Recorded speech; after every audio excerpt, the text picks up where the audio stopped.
So kita pun kena hati-hatilah dalam bab nak mengkafirkan orang ni, kena hati-hati betul-betul. Kan takut-takut dia jahil, takut-takut dia mabuk, takut-takut dia gila.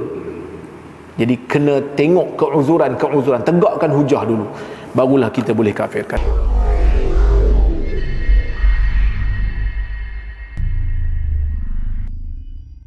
Dalam hadis Abu Malik Al-Asy'ari daripada Nabi sallallahu alaihi wasallam, Nabi mengatakan, arba'un fi ummati min amril jahiliyah. Arba'un fi ummati min amril jahiliyah la yatrukunahunna al-fakhru fil ahsab wat-ta'nu fil ansab wal-istisqa'u bin nujum wan niyahah wa qala an-naihah idza lam tatub qabla mautiha tuqamu yaumal qiyamah wa 'alaiha sirbalun min qatiran wa dir'un min jarab. Ini hadis riwayat Muslim, hadis sahih. Baik, maksudnya daripada Abu Malik Al-Asy'ari daripada Nabi sallallahu alaihi wasallam, Nabi sebut apa? Arba'un fi ummati min amril jahiliyah. Ada 4 perkara yang wujud dalam umat aku daripada perkara-perkara jahiliyah.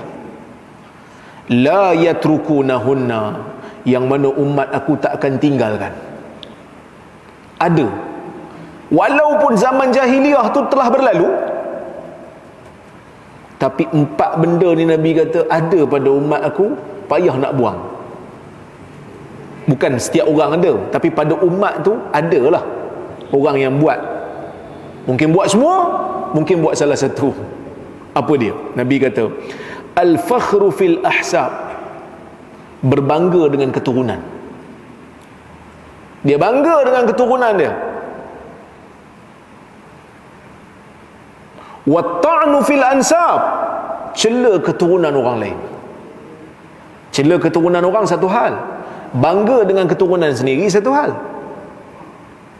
Dia bangga dengan keturunan, dengan dia kata aku keturunan lebih baik daripada hang. Macam tu lah. Okey. Wal istisqa'u bin nujum, minta hujan dengan bintang. Para ulama ada 2 tafsiran. Para ulama hadis ada 2 tafsiran. Tafsiran yang pertama ialah tafsiran yang mengatakan kepercayaan orang dalam umat ni, sebahagian orang dalam umat ni yang percaya hujan turun sebab bintang. Sebab bintang ni lah hujan turun. Sebab bintang ni lah hujan turun. Ada juga yang kata, Al-Imamul Qurtubi dalam kitab dia Al-Mufhim, dia kata memang wujud sebahagian daripada umat yang minta terus dengan bintang. Wahai bintang, turunkanlah hujan. Maksud jahil sungguh lah. Kalau orang kata apa, yang pertama tu boleh jadi hanya kepercayaan, dia bukan minta. Sebab bintang ni muncul maka hujan turun, maka bintang ni muncul hujan turun, kan. Yang kedua ni kira macam jahil sungguh dah lah, minta terus kat bintang, kan. Okey. Wan niyahah, dan juga niyahah, iaitu meratap. Okey. Nabi SAW menyebutkan, Nabi kata apa lagi? Nabi kata perempuan yang meratap apabila tidak bertaubat kepada Allah Subhanahu wa taala sebelum kematiannya, akan dibangkitkan pada hari kiamat dalam keadaan dia memakai sirbalun min qatiran. Dia akan pakai baju yang diperbuat daripada minyak yang berwarna hitam, dan kurap akan menyelubungi badan dia seperti mana pakaian wanita yang menutup seluruh badan. Maksudnya kurap penuh, lepas tu dipakaikan pula baju daripada minyak yang hitam. Maksudnya minyak tu dia akan melekat dekat badan. Minyak tar kan, melekat dekat badan, badan pula berkurap. Jadi kau nak cabut macam mana je rasa dia? Dia akan jadi sakit. Maksudnya itu di antara azab yang disebutkan di dalam hadis Nabi sallallahu alaihi wasallam. Okey. Bila kita baca hadis ni, lepas tu kita baca hadis yang pertama tadi, apa kesimpulan kita boleh buat? Kesimpulan kita boleh buat, ada persamaan di antara hadis yang kedua dengan hadis yang pertama. Hadis yang pertama tadi sebut apa? Cela nasab orang dan juga meratap. Hadis yang kedua pun sebut benda yang sama. Hadis yang pertama sebut kufur. Perbuatan ini perbuatan kufur, kafir. Tapi buatan kedua dia kata apa? Kafir tak? Tuan-tuan tak perasan?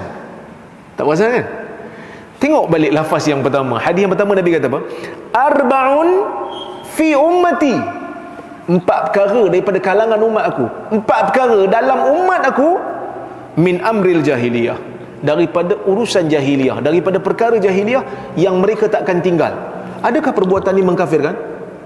Kalau perbuatan ini mengkafirkan, Nabi tak panggil lah umat dia. Nabi kata 4 benda dalam umat aku.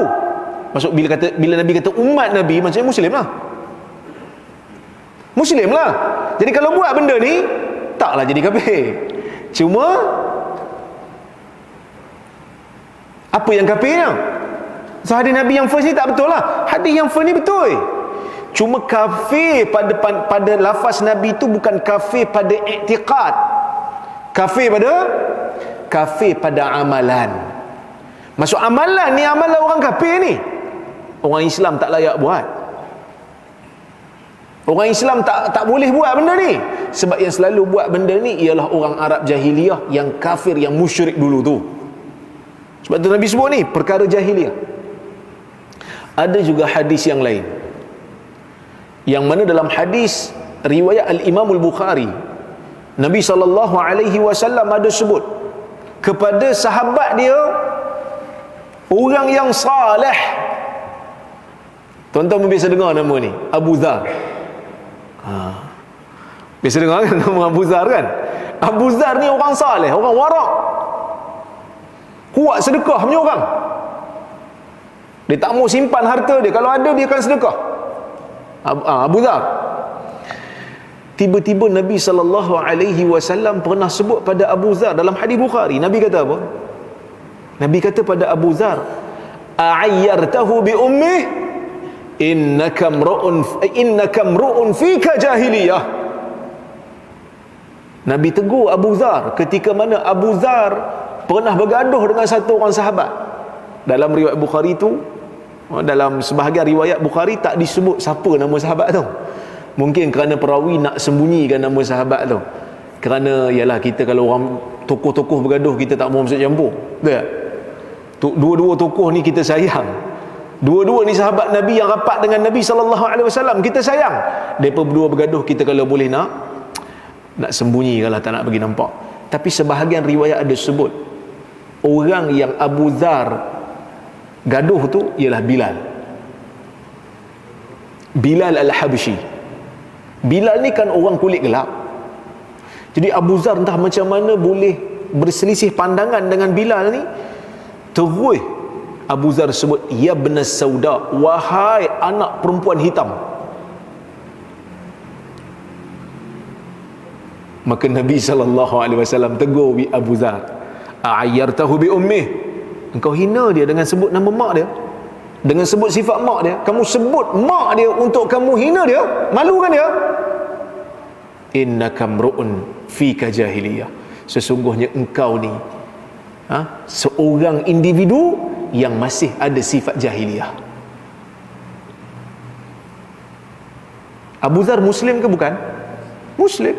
Abu Dhar mukmin ke bukan? Mukmin. Adakah lepas dia buat perkataan ni, adakah dia lepas dia sebut perkataan tu terus Nabi kata engkau kafir wahai Abu Dhar? Tak. Cuma Nabi kata pada engkau ada ciri-ciri jahiliyah. Akhirnya Abu Dhar dia tersedar lah. Dia tersedar perbuatan dia itu lebih pada had. Nak bagi tahu apa tuan-tuan? Nak bagi tahu pada kita, manusia ni manusia. Manusia ni adalah manusia. Besar mana pun dia, kadang-kadang dia tersilap. Riwayat-riwayat yang seperti ni, mungkin ada orang dia tak setuju bila saya sebut, dia kata apa ni, baca riwayat macam ni, nak hina sahabat ke apa? Bukan. Nak bagi tahu kat kita, sahabat pun ada kalanya lost control. Tapi bagusnya sahabat ni, lepas dia lost control, ditegur, dia terima dan dia terus berubah. Kan? Kalau kisah-kisah macam ni tak wajar untuk diriwayatkan, dah tentu kisah Adam dengan Iblis lagi Tuhan tak cerita. Adam dengan Iblis kan, Adam tu kena goda dengan iblis, fa azallahuma syaitan. Tapi Tuhan cerita, pasal apa cerita? Nak bagi tahu insan, isunya bukan buat dosa dengan tak buat dosa. Isunya apa? Manusia ni isu bukan buat dosa tak buat dosa. Manusia semua buat dosa, selagi mana dia tak maksum dia buat dosa. Isunya apa? Satu pihak buat dosa, takabur, iaitu iblis, maka tak selamat dia, mal'un dia, golongan yang dilaknat dia.